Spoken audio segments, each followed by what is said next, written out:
Ayan. Sir, congratulations. Thank First of you. all, happy birthday. Maraming salamat. Sir, anong wish mo sa birthday mo, sir? Of course, better Philippines for everyone. Di ba? We wanted to have a better Philippines for every single Filipino. Kasi they deserve better. So, tingnan natin. Dapat yun ang isipin ng lahat ng ating mga leaders. Pero sir, birthday mo, ikaw pa ang namigay. Oo, ganun naman talaga eh. As leaders, we do not ask kung ano ang tatanggapin natin o kukunin natin. We should always ask ano yung mabibigay natin. And we will live by those principles that we will always look for things for us to give. The blessings God has given us is not for us lang talaga eh. It is our responsibility to share it with the rest of the world. Marami pa bang mga Meron. This November, meron tayong ibibigay na mga rescue vehicles sa napakaraming mga barangay. It is my dream that all the barangays of Sultan Kudarat will be equipped ng lahat-lahat ng kailangan nila for rescue and emergency services. Nakikita natin ngayon, iba na ang panahon. Napapadalas na ang lindol, napapadalas ang ating mga bagyo at napakarami pang iba. The only thing that we have to do as leaders and public servants is for us to be ready for anything. At the end of the day, the people will look for the government, look for the leaders, at dapat tayo handang-handa magbigay ng serbisyo. Boy Scout lang nga, di ba? Laging handa sa anumang panahon. Meron akong nakita sa schedule mo, sir, sa kalimutan, yung mga prosthetics, magbibigay kayo. Meron. Patuloy po, meron po tayong bagong kamay, bagong paa, bagong buhay na program sa lahat po ng putulan ng paa at kamay. We will be giving out free prosthetic legs and prosthetic arms sa lahat po na nangangailangan. And this is not exclusive to Sultan Kudarat. It's open for everyone. So lahat po, kung kayo po ay taga Davao, kung kayo po ay taga Cebu, taga Manila, kung nangangailangan kayo ng prosthetic leg at prosthetic arm, we will have this program on November that we will be distributing them for free. So yan po ay isa sa mga legacy program ng Provincial Government of Sultan Kudarat in partnership with Kamalayan Foundation. So ito po ay gagawin natin para mabigyan natin ng bagong buhay ang lahat po na naputulan ng kamay, perhaps dahil sa sakit o dahil na disgrasya or whatnot. We will make sure na hindi po sila mapag-iwanan. Katulad ng pamilya na walang iwanan, we will make sure that we will be able to walk together with them.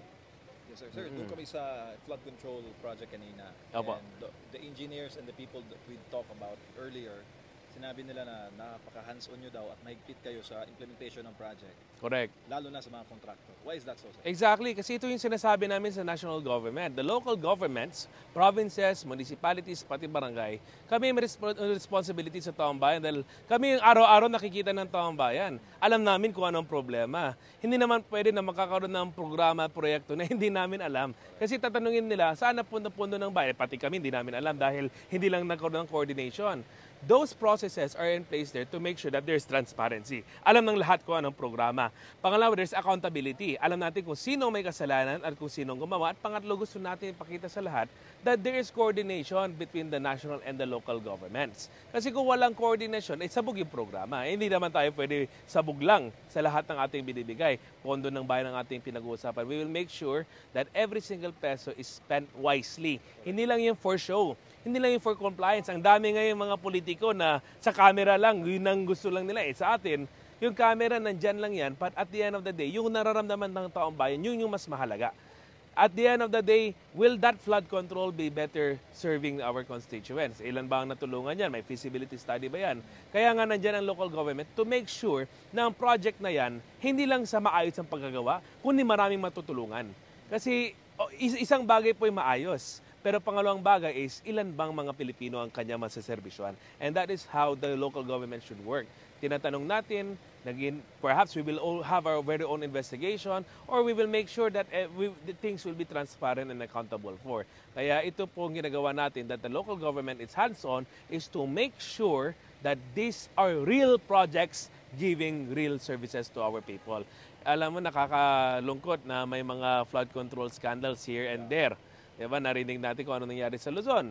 Ang sabi nga ng DPWH, more than 400, 500 ang naitalang ghost project or substandard. Napakasakit sa puso. Problema tayo sa baha, dahil meron mga programang ganyan. We all know the sentiments of the Filipinos, but at the end of the day, hindi tayo dapat maghugas kamay. Dapat, meron na tayong ginagawa. That's why here in Sultan Kudarat, wala pang controversy, wala pang skandalo, we are already doing it. prevention is better than cure. Binabandayan na natin ang lahat ng mga programa. Ngayon, kausap natin ng iba't ibang ahensya. Hindi lang dapat ito sa DPWH. Dapat ganun din sa DA, ganun din sa DOH, ganun din sa DSWD, sa DOLTOPAL. Lahat ng programa ng national, dapat alam ng lokal. It's not only the infra, pati yung mga ayuda, dapat alam ng lokal. Kasi ang lokal po nakakaalam kung sino talaga nangangailangan ng tulong. That's why there should be coordination, there should be consent, and even acceptance from the local government units that we have. Sir, may ICI. Willing ba ang provincial government na yung ICI is always welcome to investigate all things in the whole country. Kasi kailangan talaga, actually dati na dapat may ICI. From the very beginning, meron naman dati yung Anti-Corruption Council or what not. Ngayon may ICI. Dapat lang kasi even without the ICI, dapat nagpa-function pa rin yung checks and balances natin. So sige, I salute na may ganyang efforts and I'm very supportive. Dapat nagawa na yan even before. But nevertheless, nandiyan na yan. We will support, as all local government units will support transparency, ganun din dapat ang ICI. We will support them, we will ensure that they do their work, and we will ensure na dapat yung managot ay mananagot. Sir, you are doing halal governance dito po sa SK with your family and you. Saan papasok po yung anti-corruption efforts sa halal governance at bakit ano ang threshold ng galit ng halal governance sa corruption, sir? Well, there's a major prohibition against corruption. Meron nga akong hadith na maalala mula sa Propeta Muhammad sallallahu alaihi wasallam na dapat matakot ang ating mga leaders dahil itatanong ng Allah subhanahu wa ta'ala sa atin kung ano nga bang ginawa natin and our capacity. Katulad ng panahon ni Umar ibn al-Khattab, pati nga kung merong kambing dyan na nagugutom, natatakot siya na baka itatanong sa kanya ng Panginoon, bakit nagutom yung kambing na yan? Bakit hindi mo pinakain? Kambing na yan, how much mo yung taong bayan? Kung ang taong bayan ay ginuto mo dahil inuna ang sariling interest, di ba? Napakalaking kasalanan.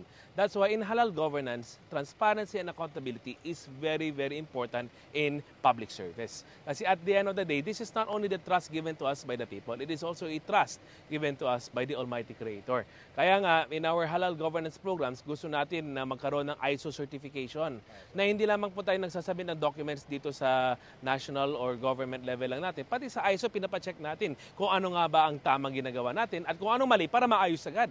Pangalawa, we ensure na ito ay open for everyone's eyes. Yung bidding natin ay dapat naka-livestream. Lahat po nito ay magiging transparent sa taong bayan. At pangatlo, pag sinabing halal, wala tayong pinapabor. As long as the government, hindi sila malugi, hindi malugi ang taong bayan, hindi malugi ang ating mga contractors, sige, walang problema. Karapatan nila kumita. But not to the extent na masacrifice ang serbisyo para sa taong bayan. Yun pong ibig sabihin ng halal governance, na ito po ay ramdam ng lahat, nakikita ng lahat, at malinis higit sa lahat. So yun po ang ating ipagpapatuloy. It's perhaps what we do here is not the perfect, but at least we're doing something that we can say must be replicated in all of our subordinate local government units. Sir, what's the assurance of the provincial government under your leadership sa gitna po ng mga lumalabas ngayon na issue ng corruption?